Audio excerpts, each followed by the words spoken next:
Hmm. I might just have to set up a new beat live. Blue screen. There you go. There we are. Are we good? Whoa. Yeah, there's all four of those. They all went at the same time. It's weird.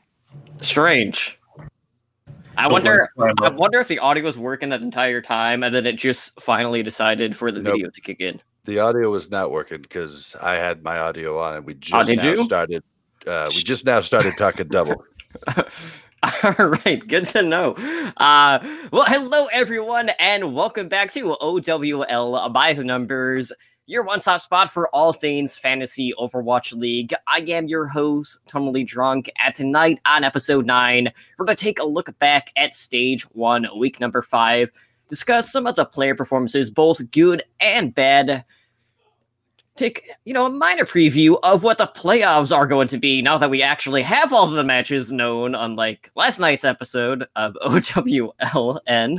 We'll also reflect on Stage 1 as a whole in regards to Fantasy Overwatch League, talk about some of the surprises and maybe some of the things that didn't quite go as planned, because there was quite a bit of that. But before we can jump into the news and introduce you to my co-host, I just want to take a moment to thank everyone who is hanging out with us live tonight, now that we are not in the Twitch abyss visually, and thank all of our repeat listeners out there. So as you can tell, we do have a full house tonight. I'm joined by all three of my co-hosts. So up first, we have my Fantasy Overwatch League partner in crime, on Steffi is the best outlaw, and just based on the fact that outlaws aren't in the playoffs, I guess that's still true.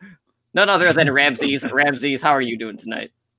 I'm doing all right, Toad. I'm glad to be here. It's been an interesting fantasy week. I think I end one league 4-1. I end the other league 2-3 because I had to get beaten by every member of Foul Play just for good measure. So it's been really good. Having a good time. Glad to be here. Absolutely. Well, joining me tonight, as always, is our newest member of our Patreon, Blazing Bob. Bob, how are you doing tonight? Hey, I'm doing good. I'm just a little in awe of our young Padawan Ramses audio stuff here. He's got the same headset that I do. He's got an awesome mic. I think that's even nicer than mine. It helps when you don't actually own any of it. Yeah, well, it's still sick though. I am in awe and I'm a little jealous. He does go a little Al Green, like, let's get it on now into his new microphone. Let's get it on. Let's get it on. I mean, it wouldn't be the first time that we've heard his voice dramatically change on this podcast. It's just not always been on that the That is very true. I wouldn't forget that. All right. Well, also joining me is my co-host of Heroes Never Die, Adanar. Ed, how are you doing tonight, man? I'm doing good. I had a good fantasy Stage 1, actually. Like, I went 2-1 this week. I lost to Bob in the Overwatch Network podcasters, like our host one, because of a certain team that I will talk about. Kind of screwed me over, but like me and Bob's team, we won. I think we're in like third or fourth place in that one. I finished in the Overwatch League host network in first place at 4-1, and then in the Foul Play Experts League. I mean, alphabetically, you're first. Let's remember that. but let's add that alphabetically. I'm what? First. Yeah. See, there it is. There it is. The word first is in there. And then in the Foul Play Experts League, I went 5-0 in this stage. So overall, really good. Unlimited, despite what Ramsey likes to tweet out to the world. I'm actually doing better than him. Despite him saying he's better than me at it. I don't know how that works. Not just you, Ed. He called me out too. Which we're both ahead of him. It's weird. Yeah, strange how that happened. Like our players played their matches, and then suddenly that had an impact on the standings. Yeah, it's like, hey, I had all 6 of my people go. You had 2. I scored better. I'm better than you. Well, hold your horses. The rest of our team needs to play. As an Outlaws fan, I can tell you, you just have to. Whenever you get one shining moment of like greatness and like potential and hope, you got to seize it with as much as you can. Because 3 minutes later, your team's throwing a shatter and losing the whole game. So is this going to be every time you want us to feel pity for you? You're going to say, as an Outlaw fan, have pity on me. Yes. Yeah, Okay. dude. Okay, well, as a Fuel fan, I had to live through hell last year. Oh my god! And this week. Yeah, this week was rough. And same with freaking Totem as a Soul fan. Like, it's been a rough road for our teams. At least we made it. But can I truly say that we made it to be true the other team that we've never beaten in the Overwatch League? Because you can't count the preseason. No, you guys are in deep shit. Yeah, it's gonna be an early exit. I mean, who knows what lineup they even used today because they didn't show the San Francisco Shock versus Seoul Dynasty game. All we got was a lot of teasing by the teams on Twitter. Yeah. Not bitter at all about that. No, not at all. Yeah, I mean, they're not going to bring up a broadcast for just one game. I get that, but don't have San Francisco tweet out, "Oh my god, you should have seen what just happened on this map, most insane crazy play," and then have the Overwatch League actually like, "Oh my god, it was amazing," and then they're just toying with the fans. Like they sent out a picture of a black screen. You make a good point. I mean, they could have at least tweeted out like short snippets. I mean, they could have recorded that easy. That's a really good point. Uber actually tweeted out a picture of them on stage playing. I was curious. I figured they would have to play on stage just for fairness. So it's like and all that. The like announcers are like sitting there watching them play and saying how amazing it is. Like, you know what? You're already pissed off your fan base with this whole coin flip. We're gonna play a game 2 days beforehand. Sideshow should have had a stream where he just yells because he can't watch the game. Mm-hmm. Yeah. It's like, I know right now San Francisco's doing something stupid. Yep, exactly. I guarantee you this happened. Sinatra was ahead of the Ryan Shield 75% of the time. Accurate. Like that happened. Violet probably misused 60 to 70% of his trans. Hit them either to just protect himself or like, hey, I'm going to hit it before the Graviton Bomb or Graviton Surge. And I'm assuming the D.Va screwed up somehow. Just going out on a limb. Seems likely. As for my fantasy week, Ramses and I faced Melarina in the podcast fantasy showdown. And, you know, Melarina, bless her heart, she went with the Houston Outlaw strategy of playing 3 Outlaws players, which did not work. We would, if we could, we wouldn't even play 3 Outlaws players as the Outlaws team. I would never have put 3 Outlaws players. Games, it looks like you're only playing 3 Outlaw players. You set me up for that one. That was like, you just lobbed it in. And I'm more than willing to. Well, with that being said, you know, looking back, they kind of went away with the week 1 unlimited draft scores. So that kind of dropped me down a few pegs in most of those leagues. I'm still in the top 3 in a couple of them. And I know I'm top 10 in the one where I probably dropped the most. But outside of that, still searching for that first win in the Raw Scoring League. One of these days, I'm going to get there. Whatever that's going to be, who knows? You know, it's definitely been a rough go of things. But outside of that, you know, last week, the results on pick'ems were pretty rough. I don't know how you guys fared, but it was a 50-50 week for me. 50-50. I actually got 3 wrong the first day and then 1 wrong the second day. It's a bummer. Yikes. Well, with that being said, let's go ahead and quickly take a look back with a rundown of Stage 1 of Week 5. So, Bob, what did go down here on this last Saturday and Sunday to set up the playoffs for this week? On Saturday, March 16th, the Paris Eternal defeated the Washington Justice 2-1. Seoul Dynasty defeated London Spitfire 3-0. The Boston Uprising defeated the Dallas Fuel 3-2. Then the Chengdu Hunters defeated the Atlanta Reign 3-2. Moving on to Sunday, March 17th, the Philadelphia Fusion defeated the Paris Eternal 3-1. The Washington Justice defeated the Florida Mayhem 3-2. Atlanta Reign defeated the Houston Outlaws 3-1, and the Vancouver Titans defeated the Guangzhou Charge 4-0. All right, Bob, I'm going to ask you the same thing that I asked Spider on Overwatch League Network. I know, things didn't quite go as planned, but I want to look back at going into that Houston match as a Dallas fan. Were you actively rooting for the Outlaws? And how did that make you feel knowing that your opportunity to ease into the playoffs was through your rivalry team? I was pulling out Mel's jersey and putting it on, and I had a hat on, and I was tweeting out, and I was wanting that 3-2 because I'm pretty, and it would have resulted in a match, Texas Showdown match today with the other matches to see who even gets in, right? And it would have been coin sweet. Flip.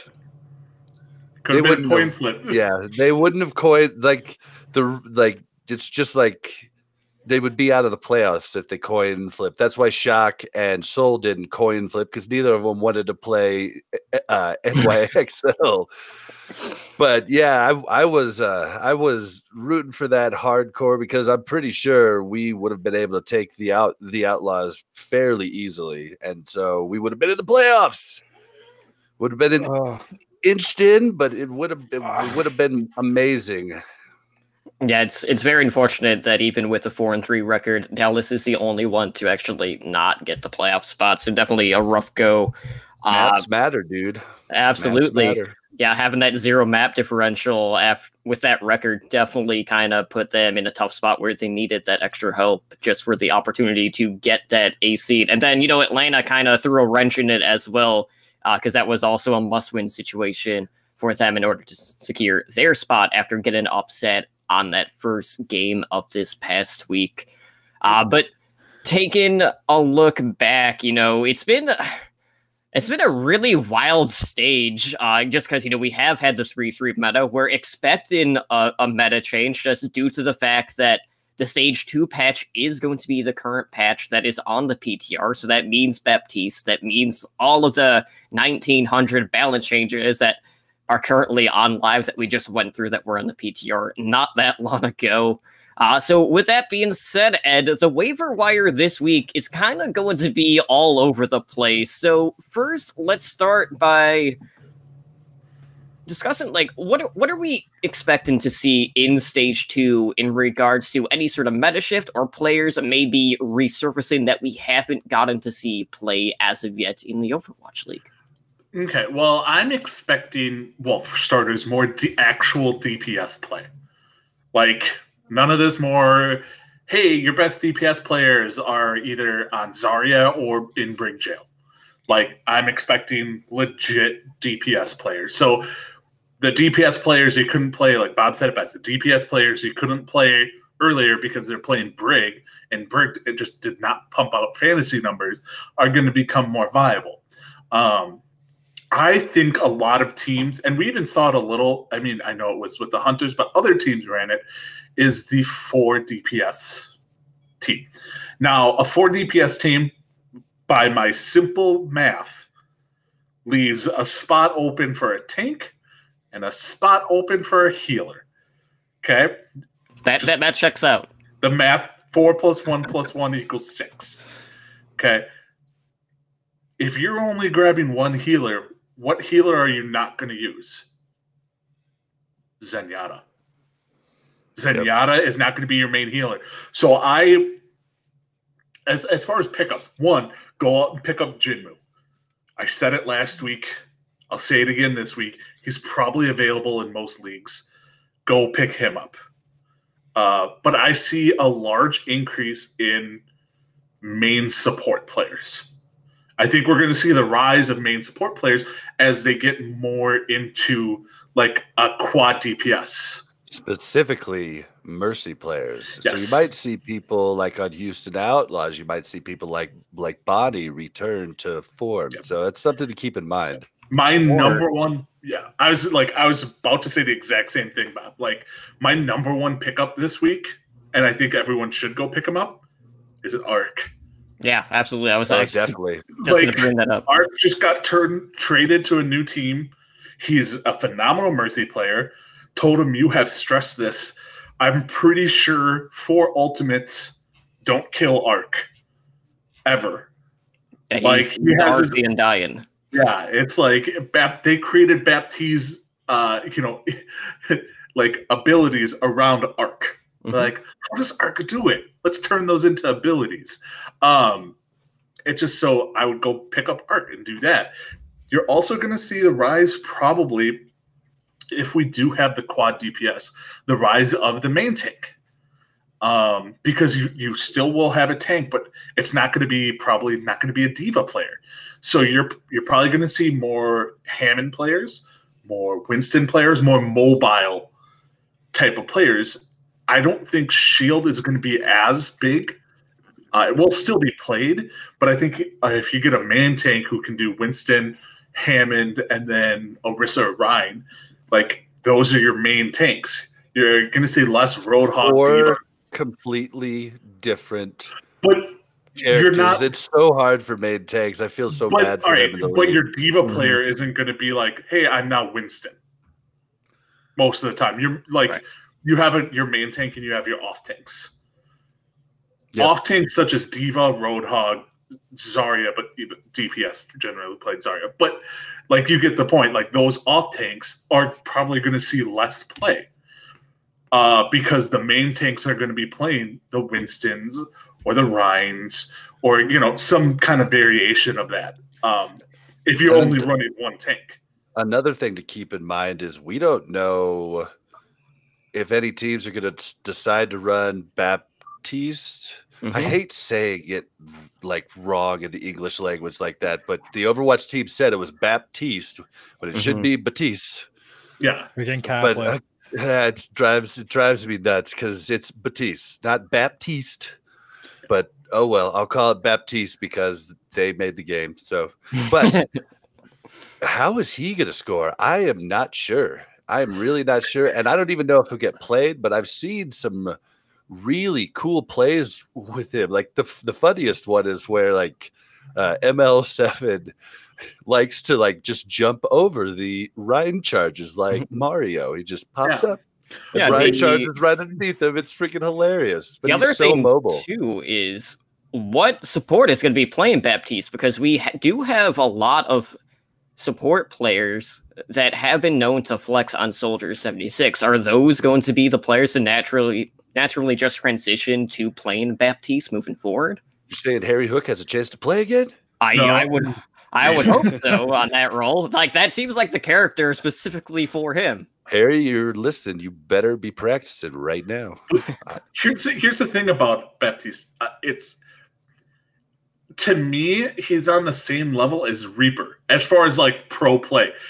Reaper is good in a lot of formats of competitive, in like the ladder and stuff like that. But in the pro scene, he's very easily counterable. Just don't let him get close to you. I feel Baptiste loses a lot of like usefulness if you have a more spread out team. Like, if you're running Far Mercy, is Baptiste really going to be all that? But he has the drone is the thing. But the drone, if you're above it, so you're just killing that.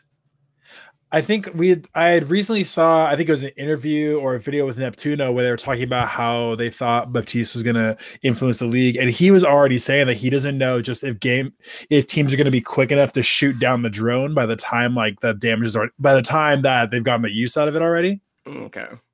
In order to like, if I throw a diva bomb before, like, it's not going to get killed before the drone's already taken care of. If the Overwatch League players can't kill it quick enough, nobody can kill it quick enough. I'm agreeing with you. It's just like there's, depending on the map, there is some really good ways to hide it behind corners where you still get the use, but you can't kill it unless you have something with splash damage, maybe, but you can't see it to kill it. Yeah. I had something I wanted to ask with you guys about. So one of the main changes for this balance patch that we've seen, of course, has been the Junkrat changes, with mine doing not what was it? It was originally 80 damage with direct impact, wasn't it? Now it's down to 60, I think. Yeah, they adjusted it back a bit. I think 70. So they adjusted it back 10, right? It's much more than it was previously. And I mean, with all these different boosted changes, like, where do you guys think Junkrat's going to come into the league? I guess, like, how viable do you think Junkrat, and more specifically, Junkrat players are going to be? King's Row. Yep. Kings Row is. I looked at the map pools a little earlier. Yeah, I know it's on there. It's in the map pool. Junkertown, probably.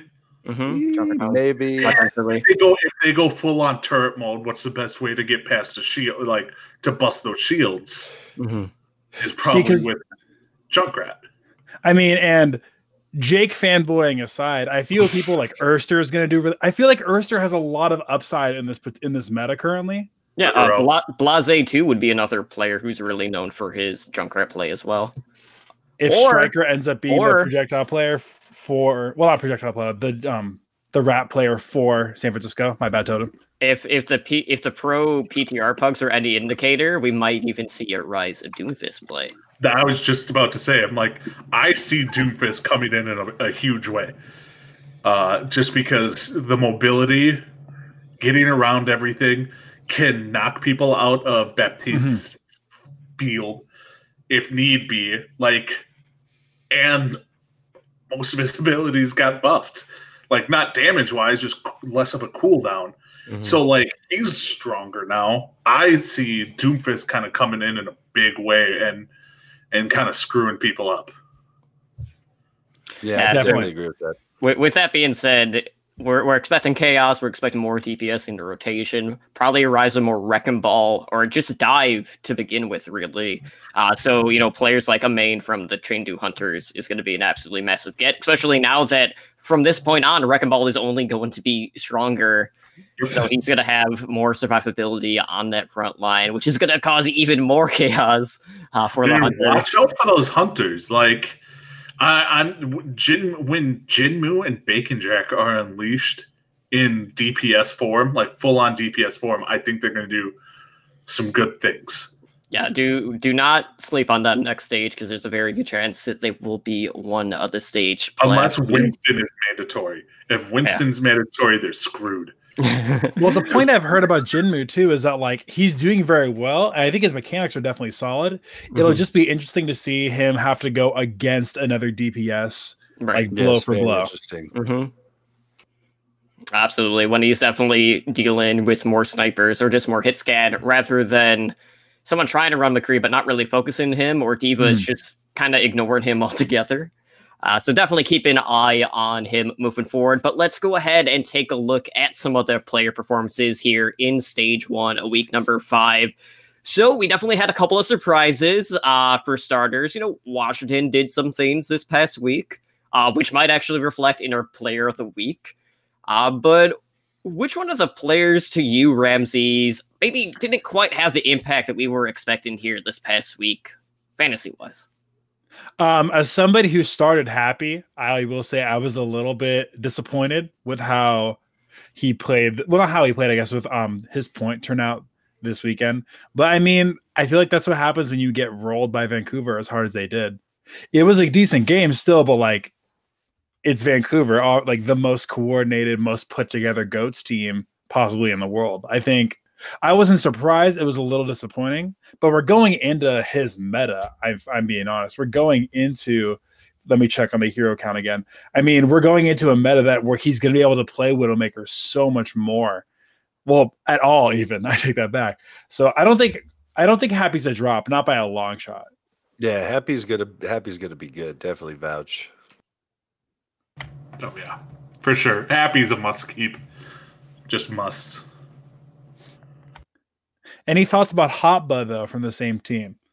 Which Hotba had 80.13 points just for in his one game he played, just for reference. I've never been a huge fan of Hotba, and I would have to say that I would slouch on Hotba for many reasons. I would probably have to slouch too on Hotba. They get a lot out of his like, hey, I can switch to this, switch to that, switch to this, switch to that.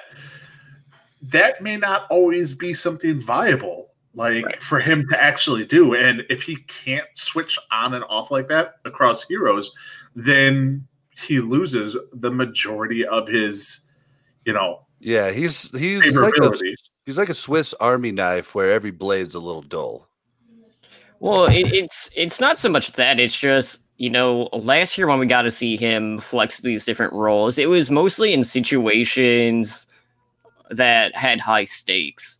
It wasn't everyday situations where we'd be seeing him on Tracer, kind of like how it has been throughout Stage 1. So I definitely feel like he's been doing good enough on the role, but just due to the fact that there's more tape on him now, actually playing that role, and people are knowing, hey, he's not actually going to be playing the diva, he's kind of seen a downward trend. And at this point, I don't think he's worth taking, but, Charge is another one of those teams. Really, all of the Chinese teams have been kind of building their roster around running these DPS-heavy compositions. So I still feel like even at this point, it's kind of hard to gauge where they're going to be, but I feel like you get the most fantasy potential probably from the Hunters, honestly, out of all of the Chinese teams at this point, just seeing kind of where they are at a team. Because I feel like the Charge, even to this point, are still going through a couple of growing pains when it comes to their communication with such a mixed roster. Yeah, I could definitely see that. Last one that we have here on the docket, I wanted to ask you guys about. So McGravy getting signed by Florida was a really big deal for a lot of people who follow the contender scene. This was somebody who we thought who deserved a spot in the league, and we were very stoked for him to finally get it. Unfortunately, it was on Florida. But we've been seeing, so this is somebody we thought would be a sure bet for Overwatch League, but we've been seeing him kind of split time with Zephyr, formerly of the Seoul Dynasty, now on the Florida Mayhem, the Scrim God himself, if Reddit is to be believed. Correct me if I'm wrong here, but this last game that Florida played with Washington, Zephyr was mostly playing the Zarya, correct? They would have him on Zarya, BQB on Sombra? That was the game that I kind of keep looking away from because it was just so awful to watch. I can't actually answer that. I think they had a little bit of that. But McGravy, I believe, only played one map. Mm-hmm. Maybe two, but I'm pretty sure he only... They had him come back in for... one. BQB was played Zarya on map 1. Map 2... Zephyr was on Zarya, McGravy was out. Map 3, BQB back on Zarya, but Zephyr switched off quite a bit. McGravy not in. Map 4, BQB on Zarya, Zephyr switching off.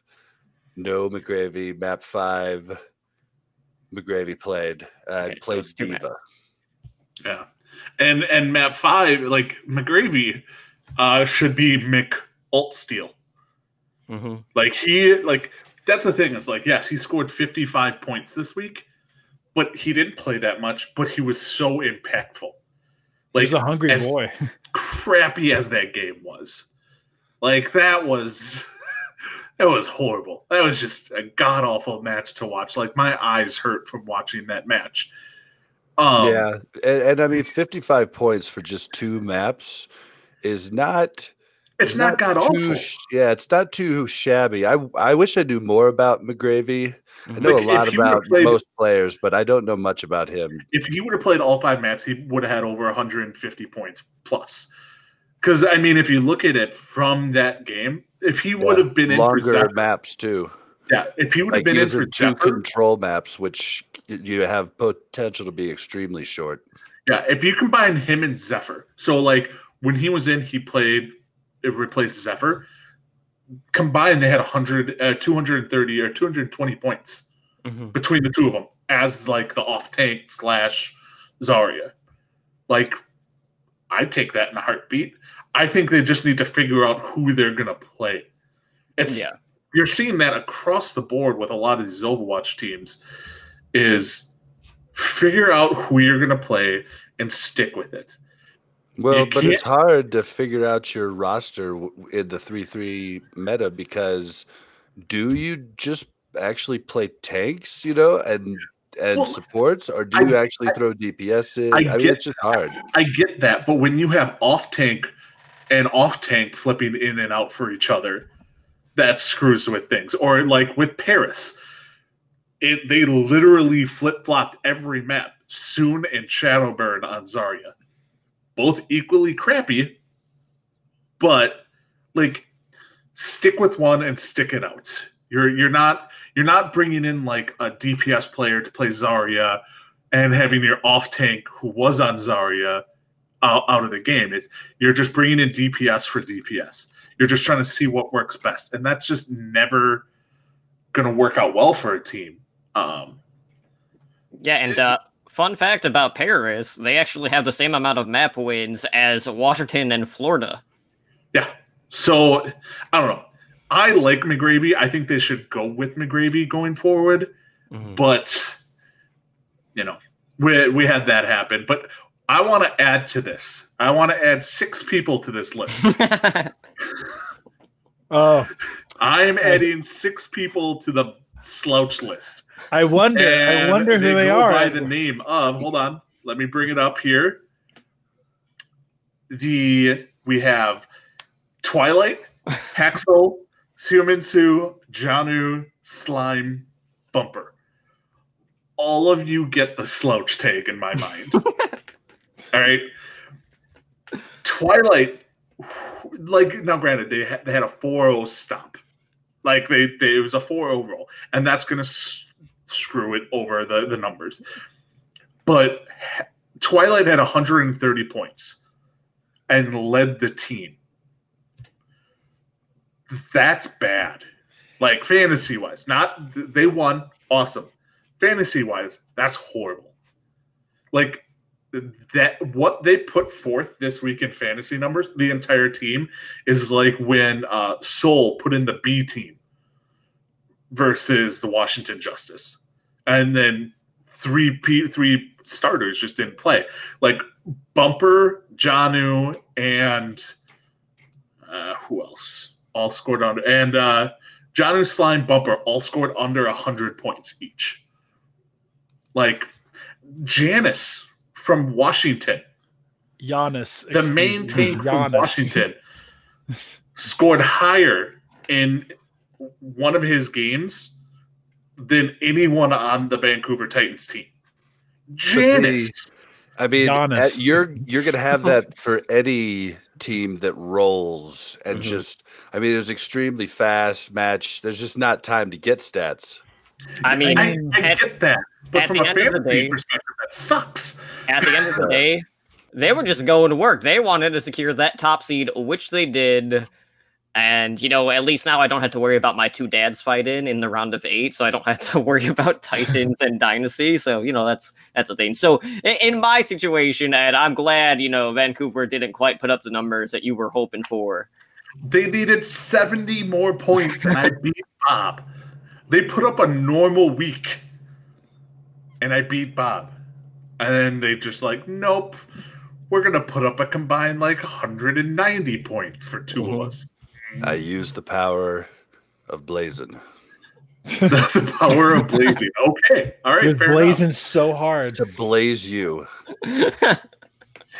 You are in Colorado. It does happen. What are you talking about, man? I don't know, man. Yeah, just All right. Well, moving on, guys. So, thanks, Totem. Yeah, it was definitely an interesting week in fantasy. We had a lot of people near the top that we probably wouldn't expect. And sure, one of the matches in particular wasn't the best to watch, but fantasy-wise, it was actually the most productive game out of the lot. So let's go ahead and make our picks for this week's Star of the Week. So, Bob, let's go ahead and start with you. Who is the standout fantasy performer of Stage 1, week number 5?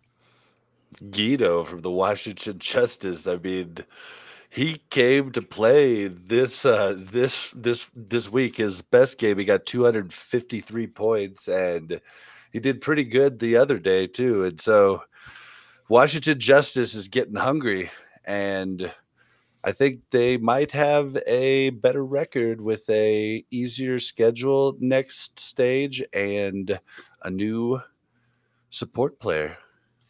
New support player / shot caller / translator, because Art can do everything. And that was such a massive win for Washington. And on top of that, they're going to get interviews because Ark is one of the most favorite players for media to actually interview. So they get a PR person too. Even better. It's a win all around if you were Washington Justice. And maybe, who knows, maybe we'll see them move up in our power rankings even further. Spoilers, they did move up this week. You can find out more about that tomorrow. Are they over the University of Waterloo team? Yeah, the only team not above the University of Waterloo is Florida Mayhem, at least on Benchmob's rankings, if you guys check that out, which was meme-worthy to say the least. But moving on, Ed, who would you say was your player of the week? You know, obviously, Guido put up some monster numbers, and I'm sure that was going to be your answer as well. But really, there were a lot of big numbers being put up. Yeah, okay. So, I mean, Guido was going to be mine because he did put up the most points in a single week of anyone in Stage 1. Like, it was ridiculous. I'm not going to go with anyone from the Washington-Florida game or anyone that was in a 3-2 map. So that rules out Boston-Dallas because that does skew the numbers a little because, you know, you get an extra map. I'm going to go with Fleta. Fleta was the top scorer that did not go to 5 maps and did not play multiple games. So he scored 190 points and a 3-0 win, a 3-0 sweep. I'm sticking by that. That's not how that works. They didn't lose. They didn't win every game either. Hold on, but did they play goats, moats, totes, boats, woats, snow? You are gonna trigger Totem right now. Ed and I had this discussion earlier, and when London tweeted, "Well, what about coats?" and I was like, "See, this is why London lost to Seoul." Yeah, well, it was probably one of my favorite parts of Heroes Never Die a few weeks ago when you guys first had the conversation, and I was just cracking up. Mel and I were in the car just laughing out loud. Yeah, see, no. All right. You know what? I'm bringing it back up. If you can call May with the rest of them Snoats, which Totem did, why can't, if you put Junkrat in, why can't you call it Notes? The difference is with May, it's actual wordplay, and with everything else, it's not. That's what it boils down to. Shut up. Boats. As Jetflow would say, boats. Yeah. No, but I'm going to go with Fleta because he was the best overall score of the week that did not have an extra map advantage. Okay. And did not play 2 games. The top 10 this week all had 5 map series. It was either Washington, Florida, Boston, Dallas. Like all of that. They still had a single performance that was better. You know what I mean? True, but a single performance with an extra map. Because Florida, Washington went to 5 maps. Boston, Dallas went to 5 maps. So they each have. That's something you should consider in fantasy. I mean, players that can't bank on that. You can't bank on a 5. You can think, okay, this one might go to 5, and then if that's your thought, which is what most of fantasy is just like trying to guess as accurately as you can. I mean, that is a huge thing because a map 5 is just like overtime in NFL fantasy. It's like the holy grail. You're like, yes, oh yes, double overtime, oh yes. I mean, it's just the best. I get that, but when choosing my player of the week, I'm not going to give someone player of the week because they happen to suck. Like that, not like close out a season. They won their first game. Come on.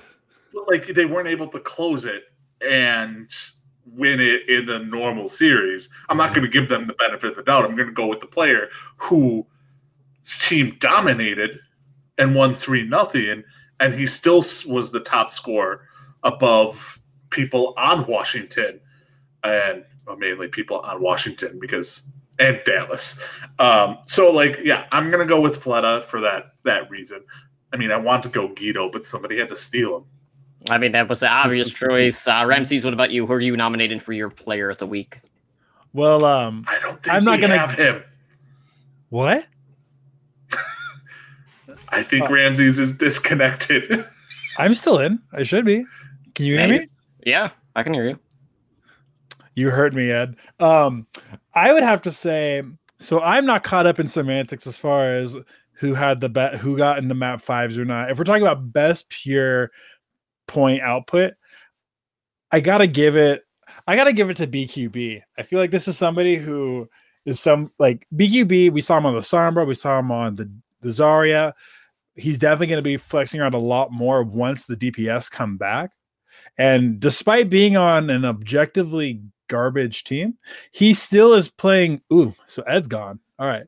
So despite being on an objectively garbage team, he's still putting in the numbers. I mean, the guy put in 237 for one, albeit 5-map game, but still 237 across 5 maps is a lot better than a lot of people put across 5 maps.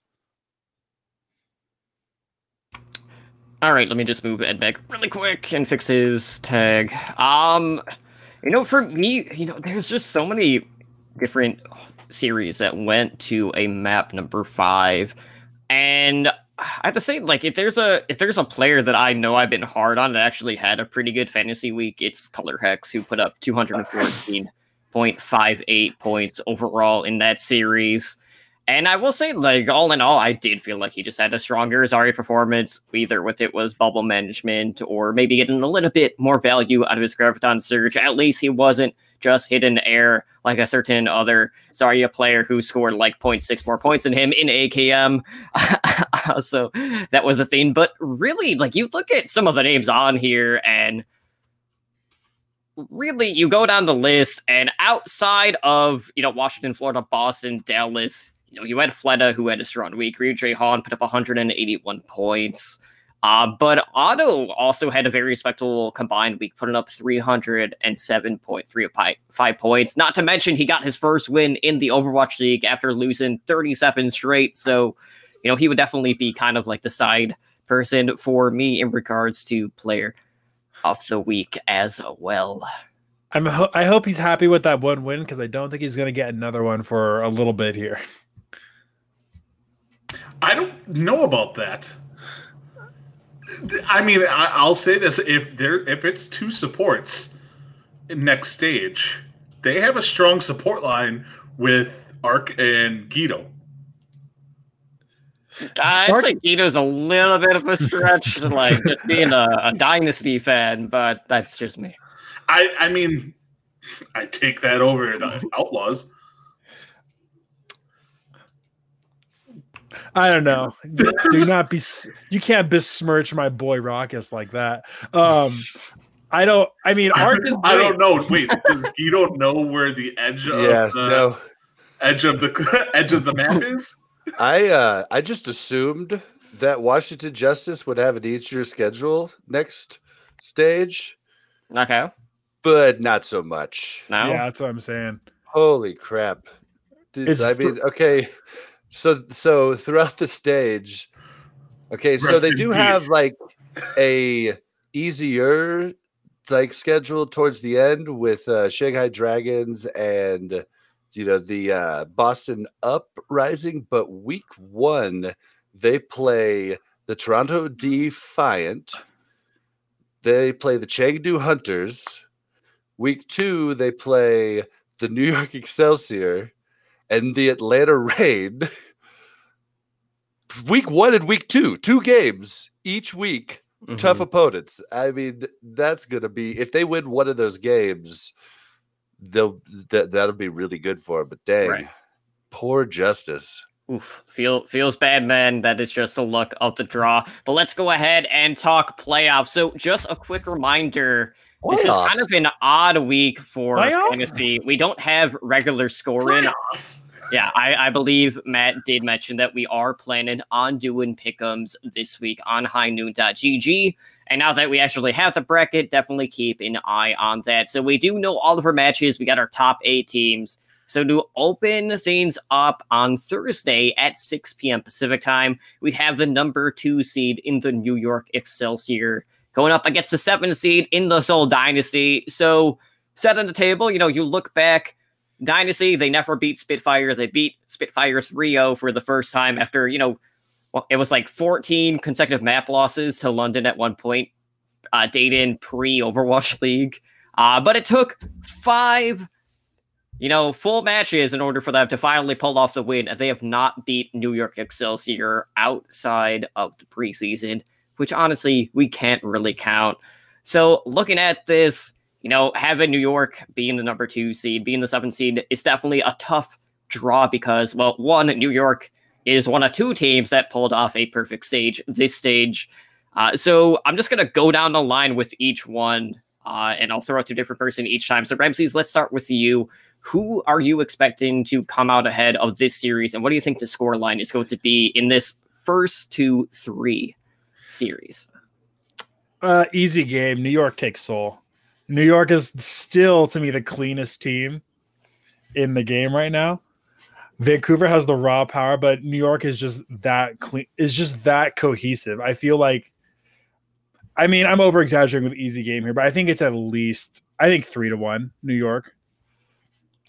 Yeah, looking at kind of like how they played in the past, it's a team that has either just outright swept Seoul Dynasty or Dynasty takes them the distance. And it was kind of the same case with London, and as hopeful as I am on this solar coaster and enthused about the biggest win in Seoul Dynasty history, because, that was London was always the Achilles heel of Seoul looking back. I'm not super confident. I did not want to wake up to seeing, hey, the Dynasty have to face NYXL in that round of 8. I am tilting towards New York Excelsior. I'm hoping, Dynasty are going to take them the distance. I don't think that's going to be the case. I am expecting a 3-1 scoreline in that series, which will lead into another round of 8 match, which features our top seed. And this is at Thursday at 8 p.m. Pacific time. So we have our top seed in the Vancouver Titans going up against the 8th seed of the Boston Uprising. So, Bob, I'm going to go ahead and throw this one to you. Who's going to come out ahead in the Titans versus Uprising series? I'd say it's got to be the Vancouver Titans, but yeah, I've found you just can't ever count Fusions out. That guy never stops talking. Like, you think Ed never stops? No. Fusions literally just his mouth is just moving the entire time. And yeah, and like I've even been there on site where in the media room we have access to the player cams at all times, and literally he never stops talking. He'll be in Spawn talking. I like it. I also like how you had to get a dig on Ed there. That was What was that about? What was that about? Leave Ed alone. Yes. I'm going to chime in one thing on this. Okay. It's going to be a battle of the aggressive tanks. Yeah, Bumper versus Fusion is going to be insane. Who is going to feed more, Ed? Oh, Bumper. Bumper will feed. Bumper feeds more than 90% of the players in the Overwatch League combined.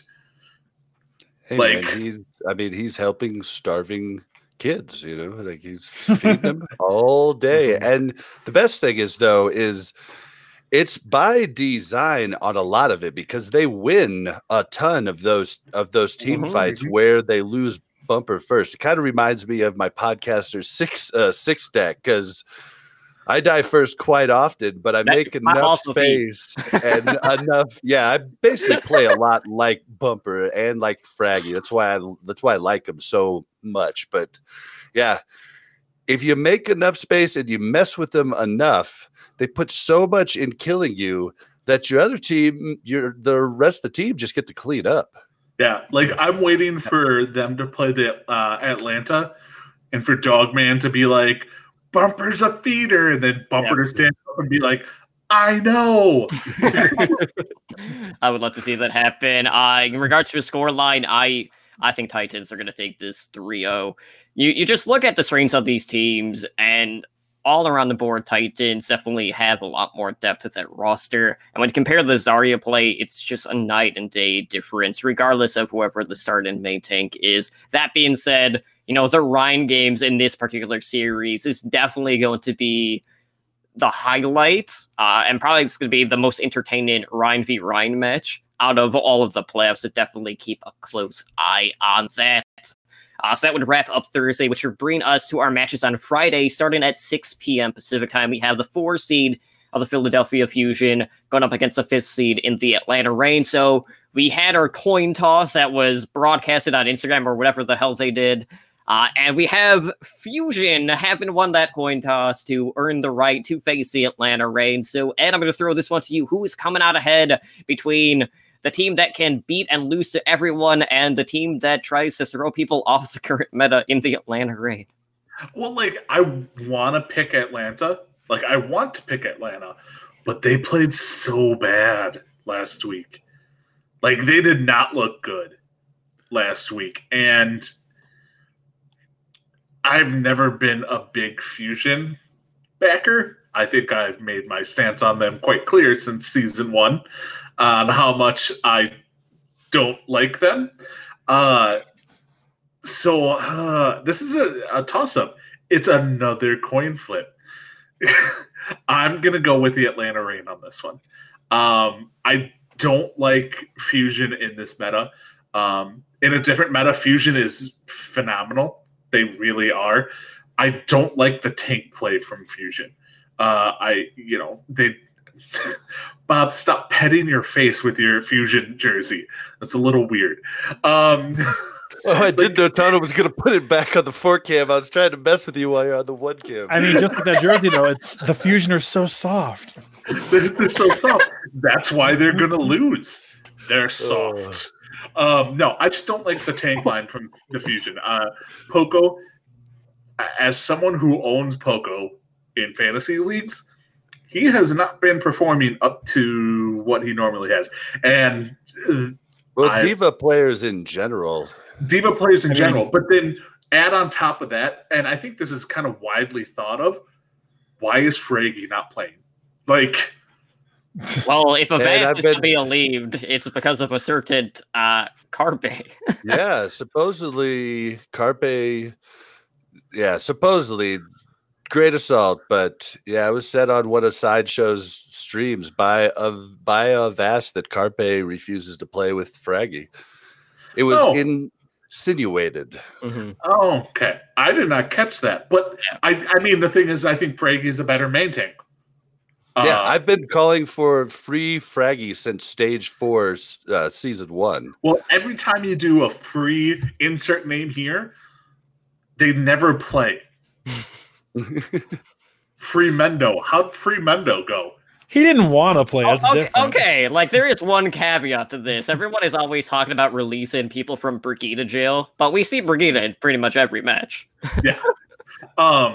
But all right, so I'm going to go with Atlanta because I think Atlanta can get back to their we're going to screw with people and just play our style. You saw it in this past week when Atlanta played the Hunters in probably the most interesting and fun match to watch in stage 1.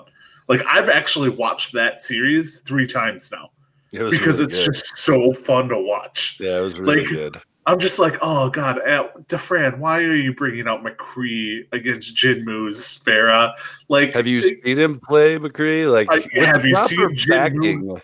Have you seen Jinmu not miss a rocket? But see, what he needed was a Mercy pocket, and he would have been able to take him out easy. Yeah, it's one of those things. I think Atlanta can get back to their when they played the Hunters. They couldn't play if they played their normal style. They were playing the same as the Hunters, right? Whereas I feel like Atlanta is going to shock everybody and come out with the Chengdu 222 this weekend. And they could. I think Atlanta will win this one just from the flexibility or the willingness to flex to what is needed, or some odd counter or something like that, where Fusion are going to probably be like 2-2-2 or 3-3. I mean, and be like, you know what, we're going to stick with the 3-3. This is the meta that we're working in. This is what works. Atlanta's going to come out and be like, nope, here's my Torbjorn. You know, so yeah, I think Build them up, break them down. I think Atlanta's going to win this one 3-1. Yeah, this one I'm really conflicted with, because on one hand you have Philadelphia, who, if they go the distance, which is 99% of the time because it's Philadelphia, that's a Philly special, which they do both Overwatch League and also Contenders, because that's also Fusion Uni's problem, who still, by the way, haven't lost a series ever. You have the Philly factor, where they can basically beat the best teams and also lose to the worst teams. And I never know which Philadelphia Fusion is going to show up. Are we going to get the Philadelphia Fusion where Sato is just going to get bursted down and then they're constantly having to regroup 30 seconds into an engagement? Or are we going to have Boombox basically pop off and transcend above everyone else and just get that extra burst damage on the front line to the point where Sato can just kind of bowl over the Atlanta Reign? I honestly don't know. This is a coin toss. It's a literal coin toss, just like they went through there. I don't know what is going to happen in this series. You go. Okay. I was just to say, like, my heart says Atlanta, but my head says Philadelphia, just because of that X factor that they have and the experience that they have in those high stakes situations. So I'm expecting this one to go in Philly's favor 3-2. I'm expecting it to go the distance. I agree. I think Philly, at least in my mind, I could be wrong here. Philly, in my mind, plays very similarly to the Gladiators, where it really depends how tight-knit they are. Because if they're really loose, like with the Gladiators when they're loose and Roar's feeding his brains out, it's really rough. But when they're tight-knit and they're all pushing together, Roar looks like a freaking all-star. I think same with Sada. We keep hearing about how good this guy is when everybody's coordinated. Plus... Wait, did you just say Roar? Yeah, I'm saying they play similarly to the Gladiators. Oh, okay. As far as... It's very high-low. It's very max-min. I don't see Atlanta winning simply just because of the fact that they're going to pick the living crap out of Dogman the whole time. Back to the kennel. Back to the kennel. I agree with Totem. I think Philly 3-2. It just depends on how many Dogman takes with him before he goes. Because he does have some. He's like, it's hilarious. He's like number one in Zenyatta finishing blows, but number one in like, you know, first to die in team fights or something like that. Well, like near the bottom in healing too. Yeah, but that's hard to judge because it's all about your team too. If your team's out of position, because Zenyatas are the highest healers in the game here in stage one, and it's literally all transcendence healing. I mean, I watch the games, and half the time they don't even have their freaking orb on anybody, and I'm like, okay. But it's really just transcendence healing, and if your team is out of place, you're not gonna get as much. Or if your team just plays a different way with some on high, some on low, and stuff like that, you're not gonna get it as much. So yeah, he's definitely more offensive than defensive for sure. Absolutely. So we do have one other quarterfinal match, and that is the 3 seed in the Toronto Defiant going up against the 6 seed in the San Francisco Shock. So Ramses, I'm going to direct this one towards you. Toronto has definitely been a team that's been catching a lot of people by surprise with just how good they have been. They've come together really quick. They've had a lot of consistency with their Zarya play. Really from top to bottom, even after Neko came back from a suspension, has been clicking across the board. And the Shock, a lot of their team play has revolved around Super, who all intents and purposes, like his Reinhardt stats are actually leading or in like the top 3 in a lot of different categories out there for someone that we didn't have that much stock value in going into the season. So who do you think is going to come out ahead in this 3v6 matchup? I have been struggling with this one. This was my Philly versus Atlanta. I think it goes down 3-2 either way. If I had to guess, I would put San Francisco just because San Francisco has more looks they can throw at Toronto, I think. Right now, I mean, I don't think they would do it because we've seen how consistent it's been. But like, you have Rascal and Sinatra, but I mean, God forbid they throw Striker or even the king himself, Baby Bay, out on the game. I think there's a lot more looks that San Francisco can throw. And I think that Toronto right now is a really good team, but I still think they're a little green, and the beginning, like the big stage pressure of playoffs, I could see getting to them as well. Well, here's the thing, like this is the Sharks' first time going to the stage playoffs as well, so I don't know if you could really factor that in, because they're both in a similar situation in that end. That being said, when you kind of look back at how the stage went, I do feel like Shock probably had the toughest strength of schedule throughout the entirety of the stage. And for them to make it to the playoffs with the record and map differential that they did was very telling of how good of a team they really are. And they definitely didn't get the best draw in the regular stage. And I feel like they've been tested a lot more. So with that in mind, I am going to tilt towards the Shock in this particular match. I do feel like this one is probably going to go the distance as well. But I feel like we're going to have the top two, undefeated teams win in, and we'll have the two perceived underdogs, I should say, picking up the wins in these other round of 8 matches. And just as a reminder, guys, we do have the semifinals on Saturday starting at 12 p.m. Pacific time, with the second match starting at 3 p.m. Pacific time. Those are a first to 4 series, or best of 7 if you want to use the actual terminology and not use the Slambo terminology. And then the finals for stage 1 are going to be held on Sunday starting at 12 p.m. Pacific time, which is also going to be a first to 4 series. And definitely don't forget ABC. Tune in. Let's get those TV ratings, because it's all about the TV ratings. And the better we do, the more likely we are to see more Overwatch League on national television. So be sure to tune into that. But with that being said, I know we are starting to run a little bit long, but I do quickly want to go around the table and just reflect on stage 1. What do you guys feel has been the biggest surprise in regards to fantasy Overwatch League, whether it's player performance or just someone not having the impact that you expected, or someone just not playing at all for that matter? Ed, I'm going to go ahead and start with you on this one. What's been the biggest surprise for you here? All right, so I got 2 surprises. One who surprised me the most with playing, Sinatra. Just because everyone thought he was going to be relegated to the bench, and then he turns out to be one of the, for lack of better terminology, stars of the league. Like, he was one of the strongest players and one of the most important heroes in the game for this meta in Zarya. So Sinatra in that one. On the reverse side, Surefour. Surefour is one of the faces of the league. Really, he is. It's shown in his jersey sales. And to him be relegated to the bench once Decay came of age, that it's just like, okay, a meta shift needs to happen for Surefour to get back in, or they need to get rid of Surefour. Yeah, Surefour is super popular. Like, I've done 15 interviews on my YouTube channel, and Surefour was one of the first one and edited poorly. I've learned a lot since then, but it still is one of the most viewed interviews we have done, and it wasn't even good. He's the number 3 highest selling jersey, isn't he? Yep. And he doesn't play. Sure is. He needs to either play or get traded to another team. So that are the 2 big surprises and shocks from stage 1. All right, well, Ramses, I'm going to throw this one to you. Who's been, or what have been the biggest surprises for you throughout this current stage?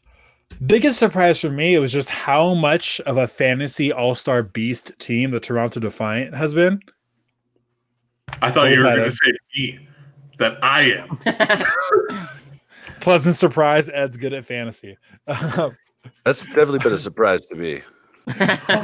Pleasant surprise for our, joined fantasy team. But I feel shocked. Nah, when I was getting interviewed to join this podcast, I swear Ed was like, "Oh, I do every little fantasy thing ever," and I was like, "This guy knows way more about fantasy than I ever could do." My fantasy golf team did good this week too. Yeah, in case you're wondering whether or not we're nerds, Ed has a fantasy golf team. 2 fantasy golf teams, mind Two you. fantasy golf which, teams. by the way, is 2 more than everyone else combined. Ed needs a girlfriend or a I boyfriend. do. She just doesn't know about my fantasy obsession. I feel like that's something, once you get into a serious point of the relationship, it's like it comes after meeting the parents. Okay. Like, hey, Oh, yeah, I meet dude. my parents. Oh, by the way, this is what you have to deal with. I was with Mel for a good few months, and then one day, and I'd hit it the entire time. One day I was like, so yeah, I like play quite a bit of this game called World of Warcraft. And you're And this just was waiting for in the Warcraft. response. Yeah, this was in Warcraft Vanilla. And, you know, she had already fallen in love with me at that point. So So yeah, Her- Flex, look at you. her answer was, well, can I play too? And I was like, I love you. yeah. Mel, Once you get confirm them if true. Once you get them hooked in, it's like, well, now Yep. if you break up with me for this, you're just conceited. Before I forget, my disappointment, which Ed will be happy about this. Is It'll it be Is it right? no. Rock has performed exactly how I thought he would. I mean, he performed exactly how I thought he would. So that's not good for you. Decent stats across the board. Don't let Ed tell you differently. No, Totem, you know my pain on this, considering that we own him on one team and then you own him in another league that we play in. Mm-hmm. Linkser, my boy, my Finnish boy. I understand it not just being a thing of meta, and I agree that it's much better for the Outlaws if he's not one of their starting DPS / tank / healer, whatever. But I love watching the guy play, but it's been a bummer. This is somebody that was a top, at least I think a top 10 DPS. Mm-hmm. And then now like I see him on waiver wires occasionally. Like Right. It's been a bummer. I'm hoping to see more from him, but it was definitely hard to watch the lack of production. Watch Linkser. Junkrat Linkser. becomes like massive, and Linkser never comes in because Jake's playing. Well, and what's funny enough is Linkser is the second most popular interview. All right, Bob. Well, looking back, what has been the biggest surprise for you throughout stage 1 so far this year?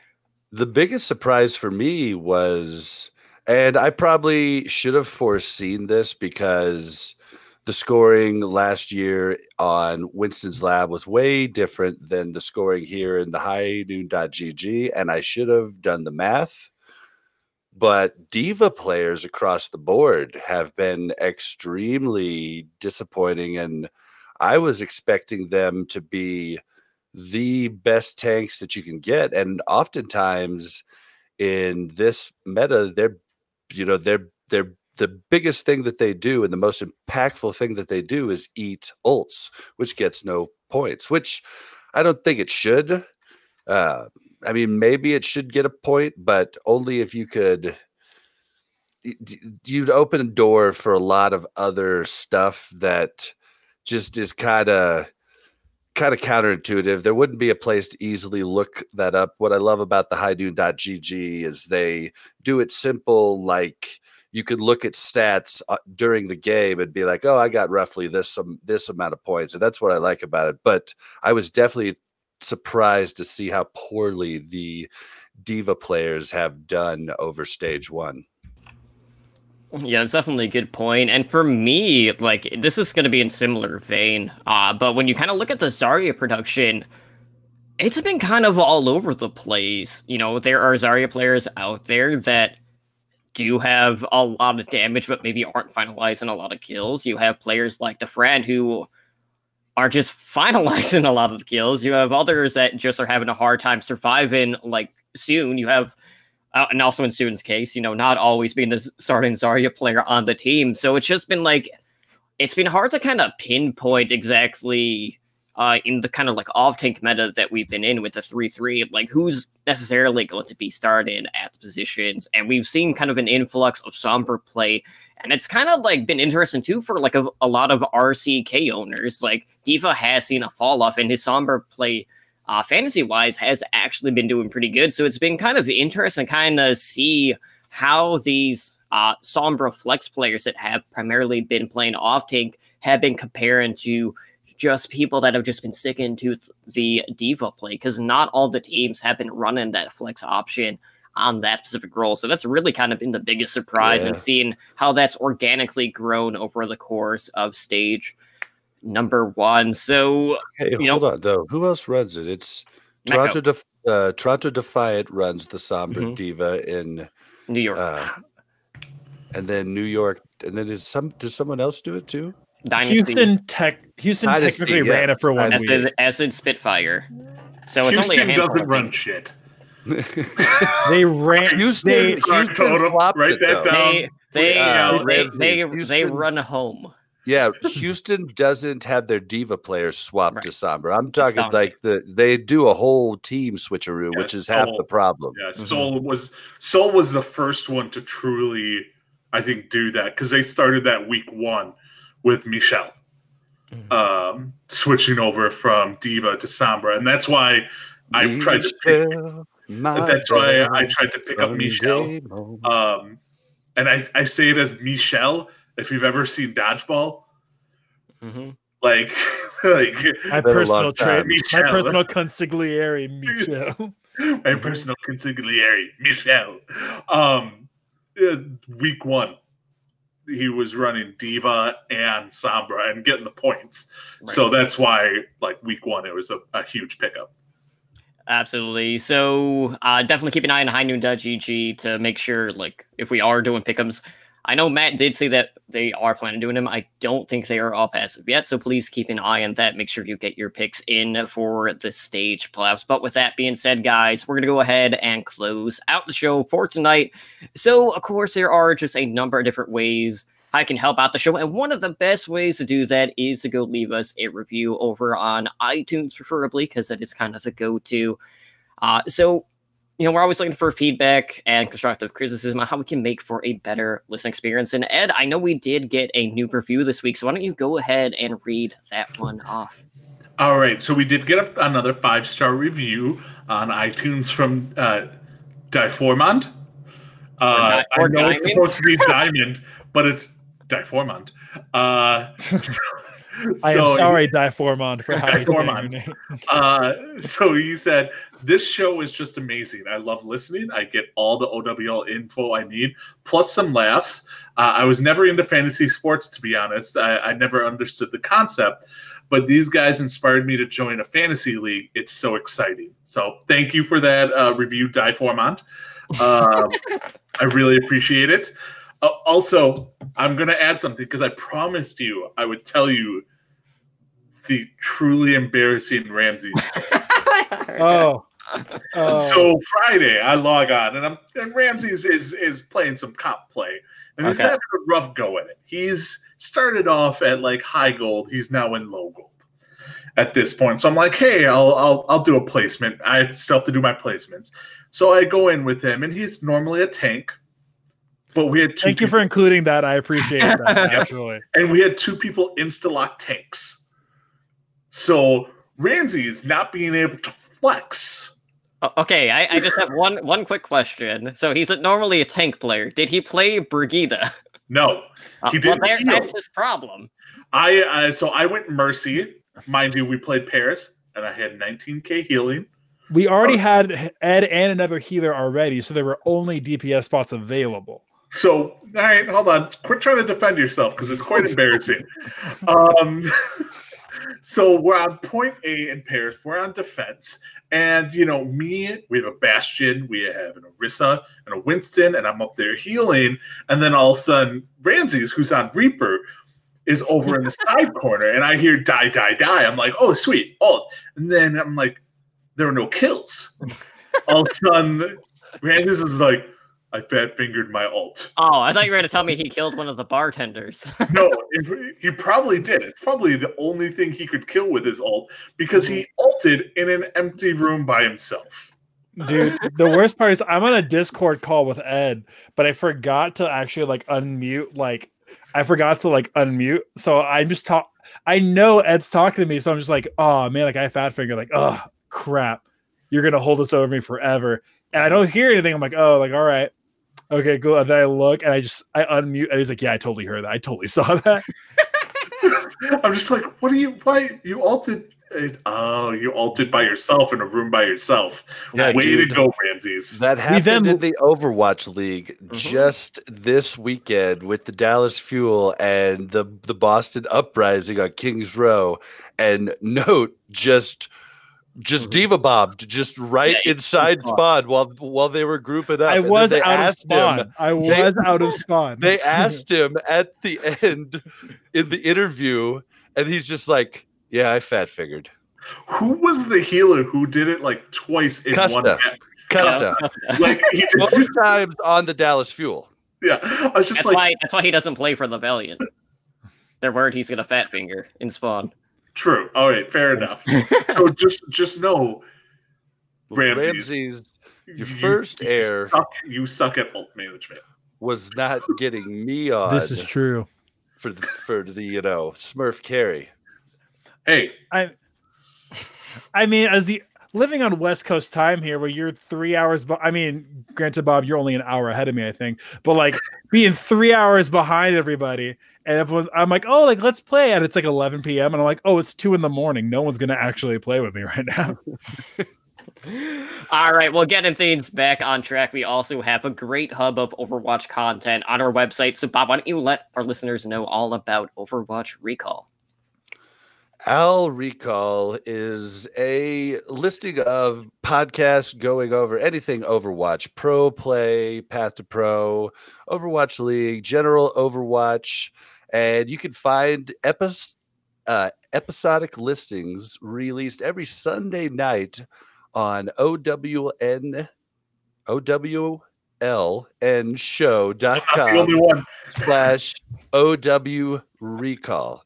And follow us on Twitter at OW Recall. Absolutely. And of course, guys, there are so many different ways how you can get a hold of us. So, Ramses, why don't you run the gauntlet on that one tonight? Good luck. All right. So, thanks, Bob. I'm going to try to not screw it up this time. All right. So, first up, you can email us at contact@owlnshow.com. Our Twitter handle, which we encourage you to follow. Please follow us on Twitter at owl by the numbers. Our website, of course, for this whole network, this wonderful network, is www.owlnshow.com. We're on YouTube as well with youtube.com/c/Overwatch League Network. Yeah, I didn't even make it. Halfway. You can follow our Discord channel. You could join our Discord at discord.me/owlnshow. We're live on Twitch a couple times a week, of course, Monday nights with Overwatch League Network at 7 p.m. Pacific time. The show you're currently watching, Owl by the Numbers, Tuesday nights at 6 p.m. Pacific time.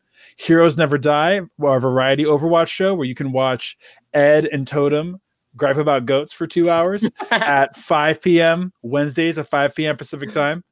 And then sometimes, on a rare occasion, we have host streams. They'll be on Thursdays and Fridays at 7:30 Pacific time, but Overwatch League is happening right now, so I'm pretty sure we won't be host streaming. But nevertheless, all of our Twitch stuff can be found at twitch.tv/owlnshow. You can help us all out by supporting the show and subscribing. I swear, guys, geez, by subscribing to us and earning our network emoticon, which is really cool. I love our network emoticon. We stream pretty regularly. And if you want to have your own name mentioned in an own podcast that you are on, like Blaze and Bob, we encourage you to please sign up for our Patreon at patreon.com/Owl Network. And we put up this page just a little bit ago. If you want to help support us, or if you want to help Totem keep putting out such amazing content, tiers start at just $1 a month. Special shout out to Blazing Bob. There's no G in there. Blazing. I made sure to not have the blaze. I swear, geez, it's spelled wrong. It's spelled wrong for a reason. It's a long Z and no G. Blazing. I'm telling you, I'm pretty sure Bob just donated to Patreon just so he could have his name mentioned again on the podcast. No, I'd actually been meaning to do it for a long time, but Totem never had a Patreon, and then last week on the show it reminded me. So I literally was signing up for it while you were doing this spiel last week. Right. And I do quickly want to note that we are kind of doing different things with our tiers. So definitely check our Patreon out because there is something new on there for Patreon as well. So please go check that out. For sure. So join our Patreon, help us out, and you too can join the likes of Brendan, Gabby, and Blazing Bob in helping our network out, helping us grow. Thanks again for all of our supporters. We appreciate the heck out of you guys. All right. Well, with that being said, of course, you can reach all of us individually over on social media, especially on Twitter. So you can find myself at Totally Drunk CTR or Ramses. Where can I find you on Twitter? I am on. You can find me usually trying to heckle Ed at Twitter at Ramses_OW. Prematurely heckle Ed. Prematurely heckling and then ignoring when Ed tries to call me out afterwards. You can find me at Ramses_OW. And quick plug, I will, as of now, I'm pretty sure I'll be on the Watchpoint Radio on next Tuesday with my boy Ja. So come through, come hang out. But yeah, Ramses_OW. All right, Bob, where can people find you? You can find Blazing Bob on Twitter at Blazin_Bob. That's BLAZZIN_BOB.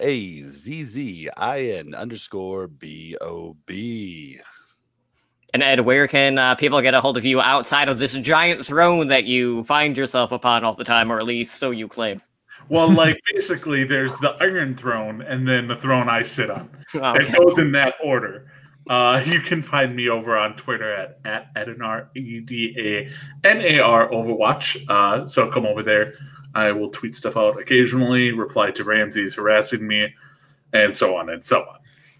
All right. Well, with that being said, guys, thank you so much for tuning in to another episode of OWL by the Numbers. This has been episode number 9. I've been your host, Totally Drunk, joined by Ramses, Blazing Bob, Edanar, and we will see you guys back tomorrow night for our next episode of Heroes Never Die. And if not, then we will see you next week. Enjoy the playoffs. Hopefully, playoffs. Playoffs. A lot of money on the line, so definitely tune in. Watch on ABC, all that good stuff, guys. Have a good night. Good night. Night. Someday we're gonna have